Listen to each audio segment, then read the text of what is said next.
Sveiki, gyvi po ilgo laiko.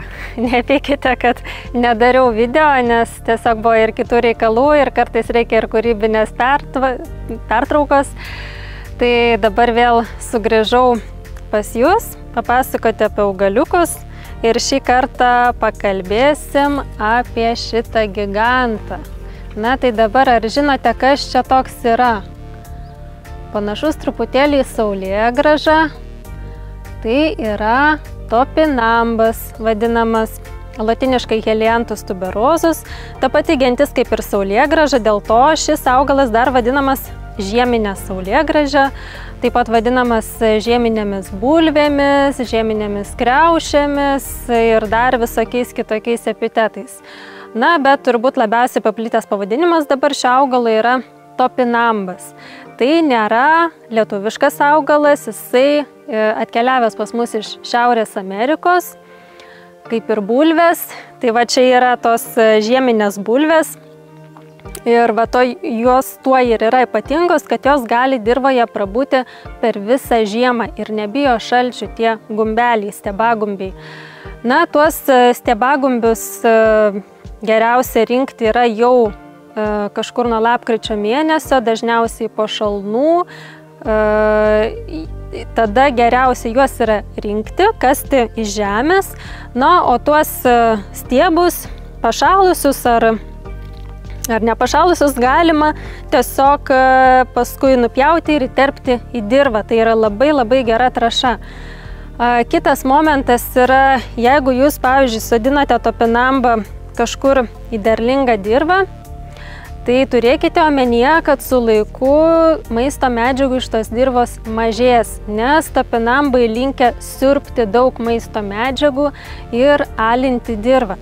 Tai savo sode parinkite jiems geriausiai tokią vietą, kur jie galėtų plisti, kur nereikėtų jums, kad kitus augalus išstumtų, ta prasme apsaugoti, kad jie neišstumtų kitų augalų.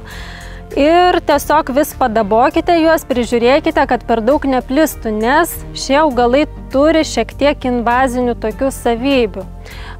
Ypač centrinėje Europoje jie gana stipriai jau plinta ir patys.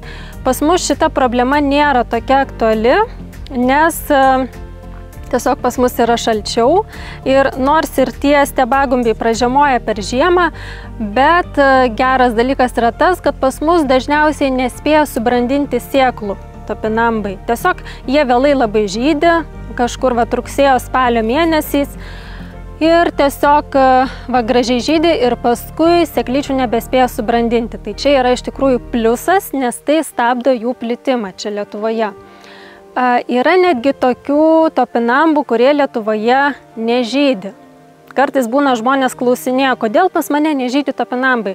Tai viena iš priežasčių yra, kad tiesiog jie nespėja sužydėti, yra ankstyvesnių ir vėlyvesnių veislių topinambų, yra išvesta iš tikrųjų daug veislių ir ne visi jie spėja sužydėti pas mus. Kitas momentas yra, kai kurios veislės labiau koncentruotos į tuos stiebagumbius ir dėl to jie yra didesni ir augalas irgi nesikoncentruoja į žiedus. Tai yra veislių, kurios nežydi. Tai neišsigąskite, tiesiog pas jūs greičiausiai tokia veislė yra nežydinti. Va, matau ir bitutė dabar renka medų iš topinambo. Iš tikrųjų, apie stiebagumbius reikėtų kalbėti turbūt jau vėliau, kai mes juos kasim kažkur tai nuo lapkričio mėnesio ir kasti galima kažkur tai iki balandžio. Geriausia, kad dar būtų nesudygę tie stiebai, kadangi tuo momentu dar turi daug gerųjų savybių topinambo tie stiebagumbiai. Tai vat juos geriausia to periodu vartoti nuo lapkričio iki kažkur balandžio. Kadangi jie gana greitai vysta iškasti, tai geriausia būtų ne iš karto iškasti didelį kiekį tų stiebagumbių, bet kasti po truputį ir žiemą ateiti pasikasti, nes jie nebus, jeigu įmanoma bus kastuvą įbesti į dirvą, jeigu nebus labai sušalusi, tai tikrai galite per visą tą žiemos laikotarpį turėti maisto atsargų. Tai čia labai geras yra dalykas. Tiesiog bet kada atėję žiemą galite pasikasti tų stiebagumbių. ir turėsite maisto.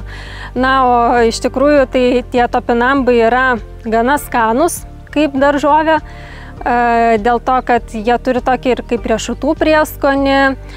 Bulvių jie iš tikrųjų nelabai primena, nebent išvaizda, nors ir net ir tie stiebagumbiai šiek tiek skiriasi nuo tų įprastų bulvių. Jie turi daug mažiau krakmolo nei įprastos bulvės. Na, bet ir vėl aš įsiplėčiau apie stiebagumbius, bet norėjau apie juos papasakoti vėliau, kai jau kasim. O dabar iš tikrųjų norėjau pakalbėti, kad nedaug žmonių žino, kad galima rinkti ir topinambų žiedus ir topinambų lapus tiesiog kaip vaistinį augalą. Ir tie žiedai, jie yra vertingi ypač antro tipo diabetikams, cukraligės sergantiems žmonėms. Dažnai jie būna antro tipo diabetų sergančių žmonių arbatų mišiniuose kaip ingredientas, arba žiedai, arba lapai, arba ir žiedai ir lapai. Ir tiesiog kartu, pavyzdžiui, su mėlynių lapais, jie gali jums padėti susitvarkyti su cukraus pertekliumi kraujyje. Kitas momentas, turintiems aterosklerozę, pavyzdžiui, irgi labai geras dalykas gerti topinambų žiedų arbatą. Tiesiog pasidžiovinti ir gerti. Galima ir taip ją profilaktiškai pagerti pasisveikatinimui, stiprina imuninę sistemą ir labai gražiai nudažo geltonai vandenį arbatos. Tai tokia skani arbata tikrai atrodo. Ir taip pat žiedai ir lapai, jų arbata padeda, gerina ir virškinimo sutrikimus. Kažkokiu tai, jeigu turit žarnyno problemų, taip pat galima profilaktiškai pagerti. Bet vienoje vietoje skaičiau, kad geriausia ne daugiau nei puodelį per dieną šios arbatos vartoti. Tai va, turbūt būtų tokie pagrindiniai dalykai. Taip pat mačiau, kad ir atmintį gerina ir dar daug visokių kitokių gerų savybių, bet kaip ir minėjau, pagrinde tai yra augalas diabetikams.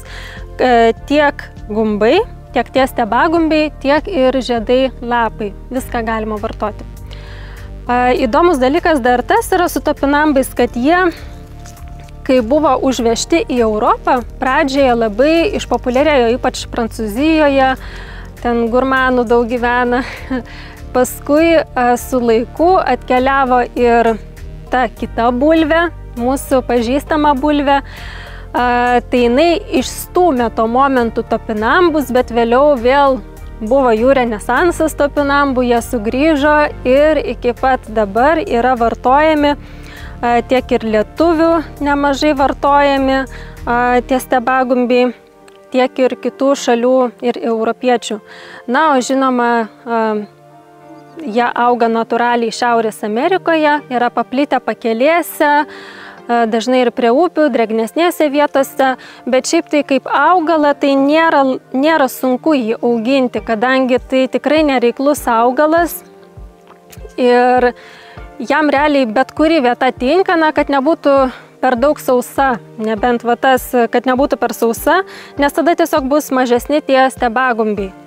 Tai jeigu norite turėti jų didelių, tai geriau sodinkite į drėgnesnę tokią puveningesnę dirvą su daug maisto medžiagų, tada turėsite didelius tuos stiebagumbius.